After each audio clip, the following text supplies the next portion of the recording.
नमस्ते मित्रों। चलिए आज हम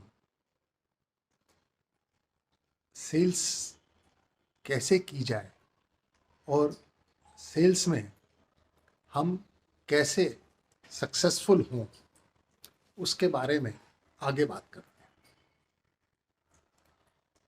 दरअसल मैंने देखा है, जब हम शुरू शुरू में काम करने लगते हैं तो हम में बहुत बिखराव होता है।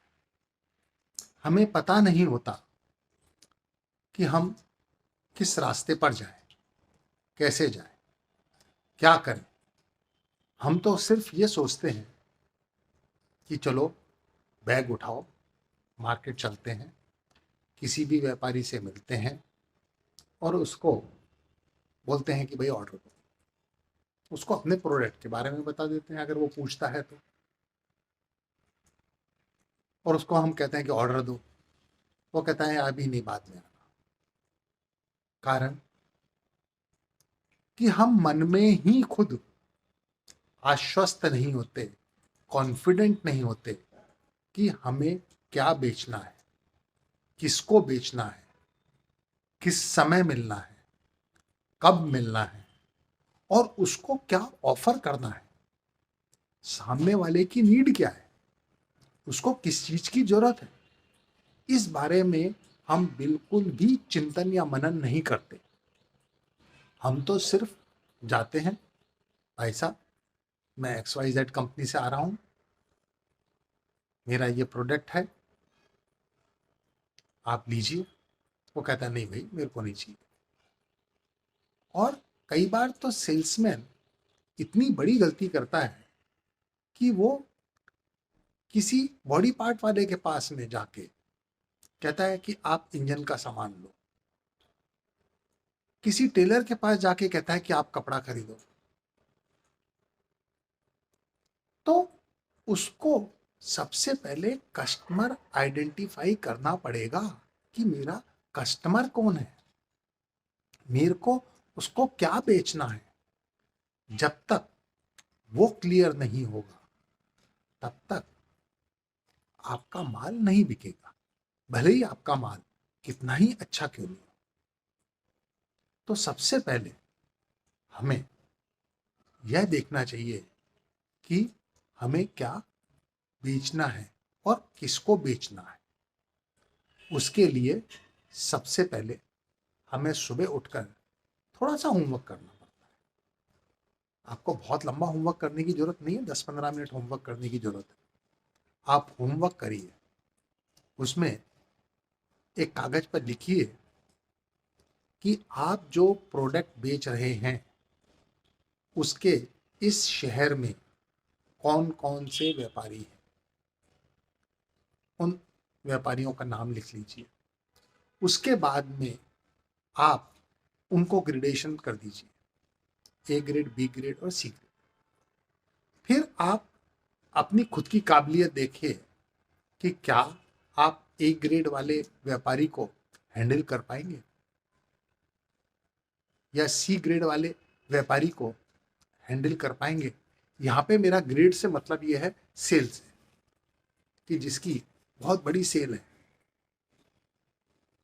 लाखों की दिन की सेल है, उसको हम A ग्रेड में डालते हैं, उससे कम वाले को B ग्रेड में और जो साधारण है उनको C ग्रेड में।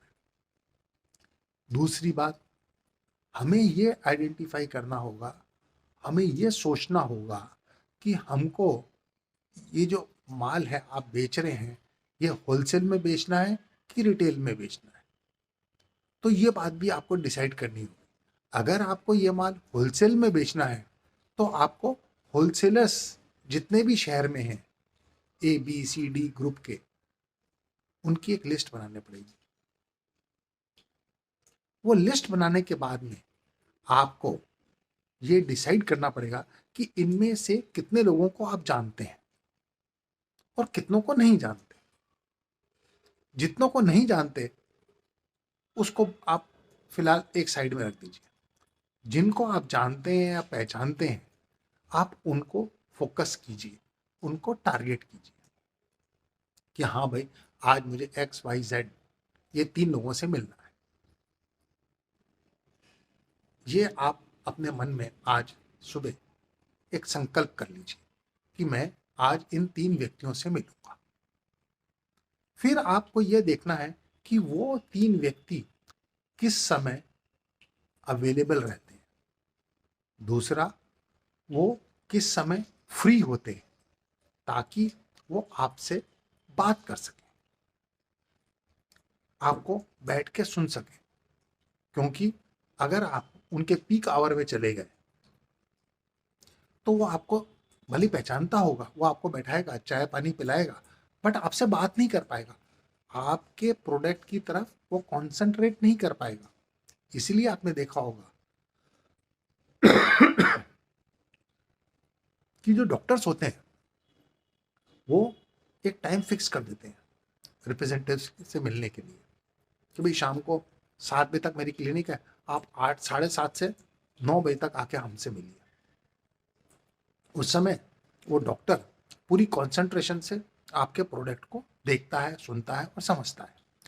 उसी तरीके से आप अन्य प्रोडक्ट्स के अंदर भी जा सकते हैं, जाते हैं, क्योंकि हम सब लोग तो मेडिकल फील्ड के हैं नहीं, अलग अलग फील्ड के हैं, अलग अलग फील्ड के होते हैं।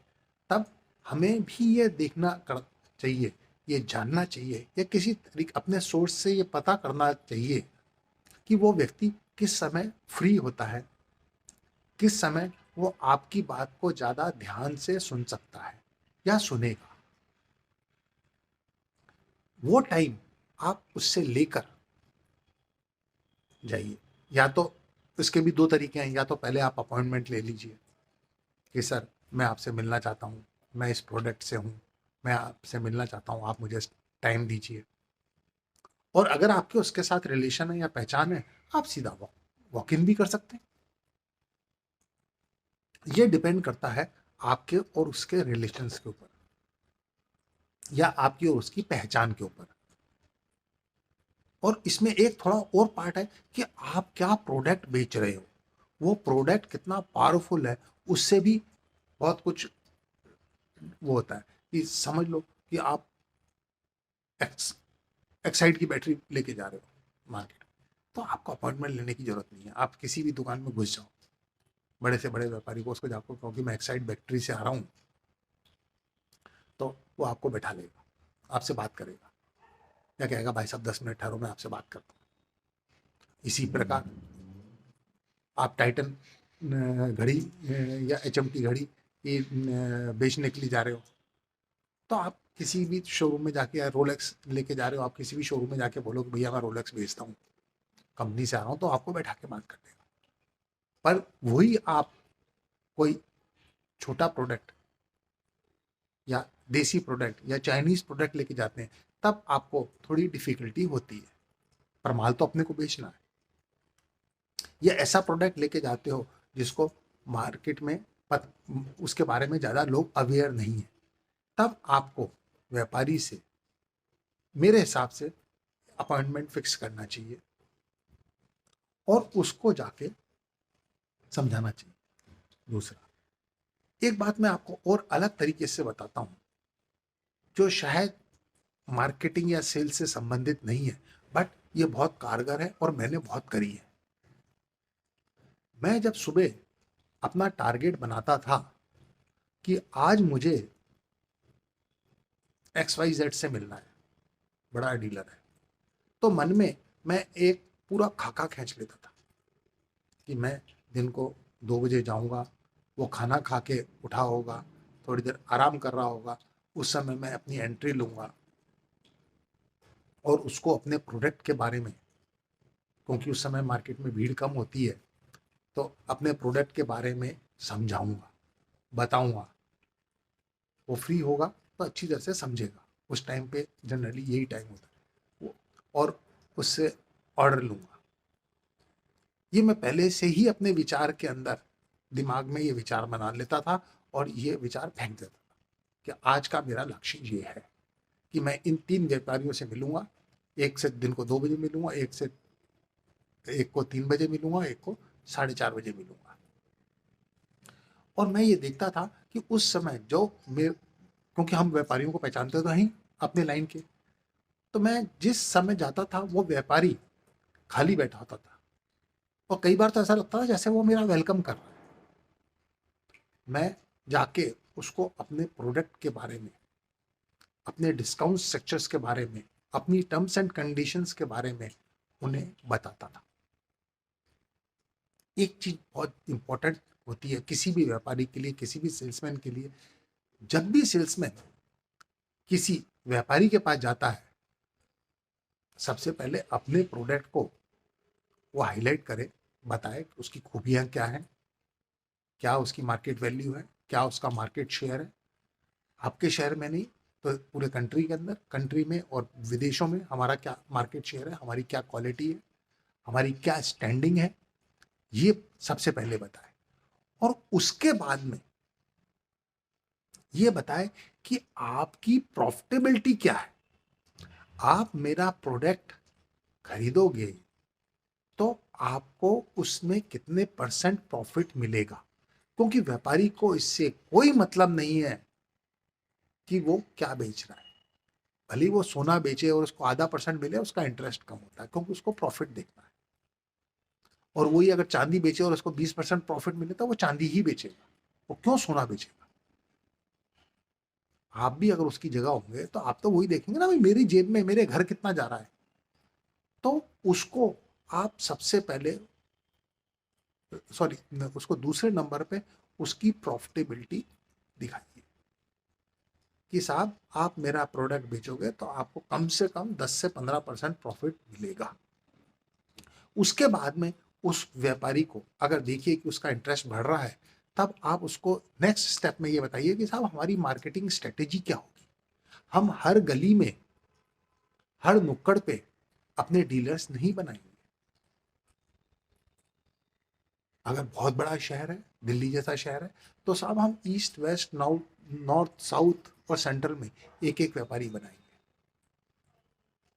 इससे आपकी मोनोपोली भी रहेगी, आपकी प्रॉफिटेबिलिटी भी रहेगी, और आपस में कंपटीशन नहीं रहेगा। जब ये बात आप कॉन्फिडेंस से और ईमानदारी से व्यापारी को समझा देते हैं, उसको ये विश्वास हो जाता है कि हाँ भाई, इस प्रोडक्ट में मैं अगर इन्वेस्ट करूं तो सबसे पहले मुझको प्रॉफिट मिलेगा, दूसरा कंपटीशन नहीं करना पड़ेगा, तीसरा मेहनत करूंगा तो उसका पूरा रिजल्ट मेरे को मिलेगा। तो उसको सैद्धांतिक रूप से ये समझा दो कि साहब आप अगर ये प्रोडक्ट बेचते हैं तो आपको अच्छा मुनाफा होगा, और हम लोग एज ए कंपनी मैन, हम लोग आपकी मदद करेंगे।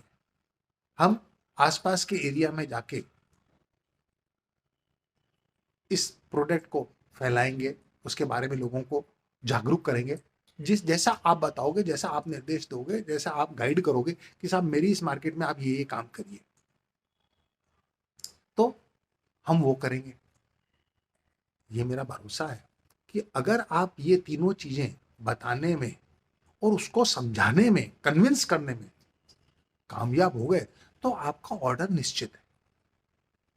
आप ऑर्डर की जल्दबाजी मत कीजिए,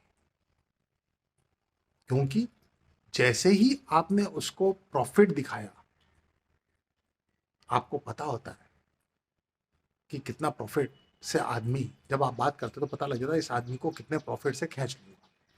जब आपने उसको प्रॉफिट दिखाया और उसकी आंखों को देखिए आप, उसमें जैसे ही चमक आया, आप समझ लीजिए कि अब ऑर्डर मांगने की जरूरत नहीं है। अब ये खुद ऑर्डर देगा, और वो देता है। वो आपको थोड़ी देर बाद कहेगा भाई चाय पिलो, तो पहला सिग्नल ये समझिए कि गाड़ी पटरी पर है। जब वो चाय पिलाएगा तो आपसे धीरे से पूछेगा कि सर आपकी टर्म्स एंड कंडीशन क्या है। तब आप बेझिझक होके, पूरे कॉन्फिडेंस के साथ में, आपकी जो भी कंपनी की पॉलिसीज हैं वो उसे बताइए। उसमें कोई कॉम्प्रोमाइज मत कीजिए, कहीं मत डरिए। देखिए, जब तक आपकी डील चालू नहीं हुई है, डीलिंग होना चालू नहीं हुआ है, तब तक आप उससे कुछ भी बोल सकते हो, उसको कुछ भी समझा सकते हो, उसको कुछ भी बता सकते हो। एक बार डीलिंग चालू हो जाती है तो आप चारों तरफ से बंद जाते हो। तो आपको जो भी उचित लगता है, जो भी आपकी कंपनी की पॉलिसी है, वो आप उसे बताइए और उस पे स्टिक रहिए। वो आपको कहेगा कि साहब मैं एक काम करूँ, मैं 50 घड़ियाँ एक साथ लेता हूँ, आप मेरे को क्या डिस्काउंट दोगे? अगर आपकी कंपनी की ऐसी पॉलिसी है तो आप बताइए कि साहब 50 घड़ियाँ लोगे तो आपको आधा % एक्स्ट्रा मिलेगा। वो कहेगा साहब मैं 200 घड़ी लूँ तो आपको कैसा क्या डिस्काउंट दोगे? अगर आपकी कंपनी की पॉलिसी है तो आप बताइए, नहीं तो कहिए साहब नहीं, हमारे तो 50 घड़ी बेच के ऊपर की कोई पॉलिसी नहीं है। फिर वो क्या कई कई बार क्या करता है, मैं आपको अपना एक एक्सपीरियंस बताता हूँ कि मैं एक बार एक शहर में गया, वहाँ पे नया नया सेल्समैन था और आज जोश में गया, एक दुकान में घुसा, पता लगा कि ये बहुत बड़ी दुकान है, रिटेल सेंटर में। उसके पास गया, उसने मेरा बहुत अच्छा वेलकम किया, और साहब आइए आइए बैठिए बैठिए, हम तो आपका प्रोडक्ट बहुत अच्छा लगता है, बहुत बेचते हैं, ये है, चाय पिलाओ, नाश्ता करवाओ। हम भी खुश हो गए, नए नए थे, समझते नहीं थे। खैर साहब गए हम। फिर क्या हुआ कि उस बंदे ने कहा हाँ साहब क्या डिस्काउंट दोगे? मैंने कहा भाई हम तो 5% डिस्काउंट देते हैं। कि साहब अपन एक काम करते हैं, 200 सेट खरीद लेते हैं, क्या डिस्काउंट दोगे? नए नए आदमी थे हम, हमने फटाफट कैलकुलेट किया और जो भी हमारी कॉस्टिंग थी उससे 2 रुपये ऊपर रख के उसको रेट बता दिया। उसने कहा साहब एक काम करो, अभी तो 5 पीस सैंपल के भेज दो। फंस गए हम, हमारे को उस रेट पे 5 पीस देने पड़े। और उसके ऊपर भी मजे की बात यह हुई कि जब हम दूसरी बार गए, हमने कहा भाई साहब पैसा? कहा भाई साहब आप कब जा रहे हो? हमने कहा हम तो कल जा रहे हैं। कितने बजे की बस पे जा रहे हो, कितने बजे जा रहे हो? हमने कहा 5 बजे जा रहे हैं। क्या ठीक है साहब, 4:30 बजे आ जाओ। साहब पता लगा पूरी मार्केट ने 4:30 बजे का टाइम दे दिया। तब हमारे को कल आई, जब उसने पैसा दिया, उसने कहा हाँ साहब ऑर्डर लिख लीजिए। मैंने कहा बोलिए। कि साहब 15 पीस लिख दीजिए। मैंने कहा भाई साहब अब 15 पीस इस रेट में नहीं आएंगे, 15 पीस तो वही लेस 5 में आएंगे। आपने पहली बार हमारे को बेवकूफ़ बना दिया। अब आपको इंटरेस्ट हो तो लो, नहीं हो तो मत लो। अरे यार कैसी बात करते हो? कि साहब बात तो आपने गलत करी, मेरे को ऐसे प्रोडक्ट नहीं बेचना। मैं आपको प्रॉफिट दूंगा उसी शर्त पे जब आप मेरी टर्म्स एंड कंडीशन पे उतरोगे। तब उसने कहा आप सीख गया बेटा। मैंने कहा हाँ आपने ही सिखाया मुझको। तो हम सेल्समैन को मार्केट ही सिखाती है और हमें वो पार्ट अच्छी तरह से सीख लेना चाहिए, समझ लेना चाहिए। तो आइंदा से जब भी कभी आपके पास ऐसी स्थिति खड़ी हो कि साहब मैं 500 पीस लूंगा या 50 पीस लूंगा, आप क्या रेट दोगे? तो आप उससे कहिए कि साहब पहले आप 50 पीस का ऑर्डर लिखवाइए, then I will tell you. और अगर वो कहता है कि नहीं मैं आपसे अगर आपने गलती से उसको 50 पीस का रेट दे दिया तो वो कहता है अच्छा आप 10 पीस लिख लिए, तब आप में उसी समय ये कहने की ताकत रखने चाहिए और होने चाहिए कि साहब ये रेट मैंने 50 पीस का लिखवाया, बताया आपको, 1 पीस का या 5 पीस का नहीं बताया। तब वो कहेगा आप नए हो, आप ये हो। बस आप देख लीजिए, क्योंकि अगर बात यहां तक पहुंच गई है तो यानी कि उसको इंटरेस्ट है माल बेचने में, आपका माल खरीदने में उसको इंटरेस्ट है। तो आप अगर उसी समय उसको आपने ब्रेक लगा दी, उसको दबा दिया, तो वो आपको 50 पीस देगा, नहीं तो वो 10 पीस अपने आपका जो बेसिक रेट है उस पर ले लेगा। तो आपको ये डिसाइड करना है, और ये डिसाइड तब कर पाओगे जब आप कॉन्फिडेंट होगे, जब आपको आपके प्रोडक्ट के बारे में पूरी नॉलेज होगी, जब आपको अपनी मार्केट के बारे में पूरी नॉलेज होगी, जब आपको हर व्यापारी के बारे में जिससे आप मिलने जा रहे हो उसके का पूरा होमवर्क आपने किया होगा, जब आप पुराने हो जाओगे, आप मार्केट को समझने लग जाओगे, जानने लग जाओगे। आपको कि हर आदमी का एक एरिया होता है, उसके अंदर ऑलमोस्ट जितने भी बड़े बड़े व्यापारी होते हैं या जितने भी अच्छे व्यापारी होते हैं उनके साथ पर्सनल टर्म्स हो जाते हैं अपने अपने क्षेत्र में, तो सब पहचानते हैं, फिर कोई लफड़ा नहीं होता। फिर तो सीधा आप किसी भी कंपनी में जाओगे, हाँ भाई आप उसे, अब यार मैं XYZ कंपनी से आया हूँ, अरे यार पिछली बार तो तू वाई में था कि नहीं यार, इस बार मैं जेड में हूँ, ये देख प्रोडक्ट अच्छा है, मैं कह रहा हूँ बेच, कहेगा ठीक है यार बेच दो, रिलेशन बन जाता है। बट आप जब इनिशियल लेवल पे काम करते हैं तो आपको ये देखना पड़ेगा, आपको चार्ट आउट करना पड़ेगा कि आज मुझे किससे मिलना है, कैसे मिलना है, क्या बताना है, कैसे बताना है, उसकी प्रॉफिटेबिलिटी। सबसे इंपॉर्टेंट पॉइंट याद रखिए कि सामने वाले की प्रॉफिटेबिलिटी आप बताएंगे और वो मेंटेन करेंगे तो प्रोडक्ट कोई भी हो वो आराम से बिकेगा, इसमें आपको कोई भी प्रॉब्लम नहीं आएगी। पेमेंट्स के बारे में बिल्कुल क्लियरिटी रखने की कि साहब हम 5 दिन में, 10 दिन में, 15 दिन में, महीने भर में पेमेंट लेते हैं, मतलब लेते हैं, और एडवांस चेक ही लेते हैं, भरते हैं भले 1 महीने के बाद है, वट एवर, या बैंक थ्रू ही देते हैं, जैसा आपको आपकी कंपनी की पॉलिसी है आप उसको करिए। नेक्स्ट वॉल्यूम के अंदर आपको इसके आगे की बात समझाऊंगा। अगर आपको मेरा ये वीडियो पसंद आया है, शेयर कीजिए, लाइक कीजिए, सब्सक्राइब कीजिए। वेलकम।